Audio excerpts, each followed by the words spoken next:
पर टकराती है और चैम्बर पूरी तरह से खुल जाता है, पूरा चैम्बर टूट जाता है। नीचे यमुना है। हम इस खाई में इसलिए उतरे ताकि ये बता पाए नीचे तक कि जो रेस्क्यू टीमें थी उनके लिए कितना मुश्किल ये काम था, कैसे ये सारा काम हुआ होगा। आशिमा, बिल्कुल, जाहिर तौर पर जिन लोगों ने जान गंवाई है उस मंजर को वही बखूबी यहाँ पर समझ सकते हैं, लेकिन वो अब हमारे बीच नहीं है। लेकिन जिन्होंने अपनों को इस हादसे में खोया है उनके लिए एक पीड़ादायी स्थिति, और इस पीड़ा को समझ पाना, उसका अंदाजा लगा पाना भी हम लोगों के लिए काफी मुश्किल हो जाता है सुरेंद्र अपने आप में।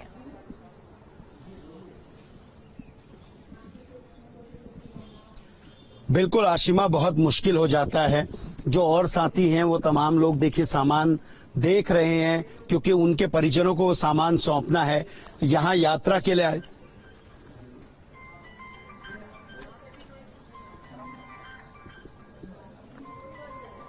आप देख रहे हैं किस तरह से जो तमाम लोग हैं ये को इस तरीके से नजर आ रहे हैं। अब ये ऊपर की ओर जा रहे हैं, वहां भी सामान देख रहे हैं जो इनके साथियों के, और इन सामान को फिर इनके परिजनों को करेंगे। ये लोग सभी यात्रा के लिए आए थे। यमुनोत्री से यात्रा शुरू होती है, लेकिन दुर्भाग्यवश इनकी यात्रा यही खत्म हो गई। अब ये इस बस के हाल से पता चलता है कि किस तरह की टक्कर ये रही होगी, कितना बड़ा नुकसान ये रहा होगा कि तमाम लोग, जो 26 लोगों की मौत हुई, उन 26 डेड बॉडीज को यहां से सड़क तक ले जाना भी कितना मुश्किल काम रहा है। और पीछे की ओर अगर मेरे वीजे दिखाएंगे तो आप देखेंगे कुछ सामान पीछे की ओर भी नजर आ रहे हैं। जो लोग बस में सवार थे उनके कपड़े यहाँ नजर आ रहे हैं, उनका सामान नजर आ रहा है। उनका सामान लेने के लिए कुछ उनके और लोग आए हैं, उनसे मैं बात करने की कोशिश कर रहा था, लेकिन बहुत भावुक हैं। उन्होंने मुझे बताया कि वो सभी के सामान को इकट्ठा कर रहे हैं ताकि उनके परिवार वालों को उनका सामान सौंप सके। यात्रा के लिए लोग आए थे, लेकिन इनको नहीं पता था कि अपने ही साथियों के मृत शरीर लेकर यहां से जाने पड़ेंगे। इस तरह का हादसा होगा। पूरी जब बस ऊपर से गिरी तो किसी भी तरह की गुंजाइश नहीं थी कि कहीं पर भी ये बस अटकती और किसी तरह का कोई हादसा होने से बचता। ऐसी संभावनाएं ही खत्म हो गई थी, क्योंकि पहले ही ये बस शुरुआत में ही ऊपर चट्टान से टकराई और वहीं पर बहुत लोग छटक गए थे। जो एसडीआरएफ एनडीआरएफ ने बताया, इस चारों ओर यहाँ पर लोगों की डेड बॉडीज छिटकी हुई थी, जिनको तलाशने में बहुत समय लगा। इतनी गहरी खाई में उतरने के बाद देर रात रेस्क्यू करना ये बहुत मुश्किल है। ये तस्वीरें देखकर आपको ये पता चल रहा होगा किस तरह के हालात रहे होंगे, कैसे कितनी दिक्कतें रही होंगी। हालांकि ये रेस्क्यू बहुत कम समय में हुआ और देर रात में इतना पूरा रेस्क्यू होना अपने आप में तारीफ के काबिल है। लेकिन आप सोचिए, जो लोग इस बस में सवार थे उनकी दिक्कतें कैसी रही होंगी अगर वो उस वक्त जब बस से नीचे ये बस जब सड़क से नीचे की ओर गिर रही होगी तो उस वक्त किस तरह का मंजर रहा होगा। क्योंकि इतनी ऊंचाई है, इतनी नीचे बस गिरती है तो इतनी चट्टानें हैं कि बचना बहुत मुश्किल है। बिल्कुल, ऐसे घटनास्थल का मुआयना करने के लिए शिवराज सिंह चौहान, पुष्कर सिंह धामी भी पहुंचने वाले हैं। क्या पहुंचे हैं, उनको लेकर क्या ताजा अपडेट, क्या पहुंच चुके घटनास्थल पर? देखिए, मुख्यमंत्री अभी नहीं पहुंचे हैं, लेकिन अब मैं यहां से ऊपर सड़क की ओर भी निकलूंगा क्योंकि मुख्यमंत्री वहां पहुंचने वाले हैं।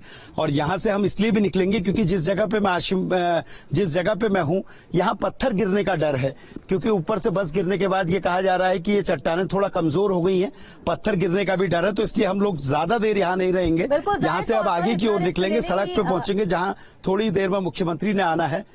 बिल्कुल रिस्क है और आप यहां से निकलिए और देखिए, हमारे संवाददाता हर एक चुनौती को पार कर हर तस्वीर आप तक पहुंच जा रहे हैं और दिखा रहे हैं कि किस तरह से मंजर रहा होगा। ये वो खाई है जहां पर ये बस गिरी और शत विशत शव पड़े नजर आए। इस बात से अंदाजा लगा सकते हैं कि किस तरह से जब वो मौत का सामना कर रहे होंगे तमाम श्रद्धालु, तो उन पर क्या बीत रही होगी, क्या उनके मन में, उनके जहन में चल रहा होगा। तो हादसे में 27 लोगों की मौत हुई है और अब घटनास्थल का मुआयना जो है वो मुख्यमंत्री पुष्कर सिंह धामी, मध्य प्रदेश के सीएम शिवराज सिंह चौहान की तरफ से किया जाएगा। देखिए, वो ये बस है और इस बस से आप अंदाजा लगा सकते हैं कि किस तरह से इस बस के परखच्चे उड़ गए हैं और ये यहां पर पहचान पाना मुश्किल कि ये वाहन कौन सा है। तो कितनी यहां पर ये भीषण हादसा हुआ है, इसकी तस्वीर देर रात से ही आप तक हम पहुंचा रहे हैं। ग्राउंड जीरो से हमारे संवाददाता उस खाई में भी गए, उस खाई में जहां पर ये बस गिरी,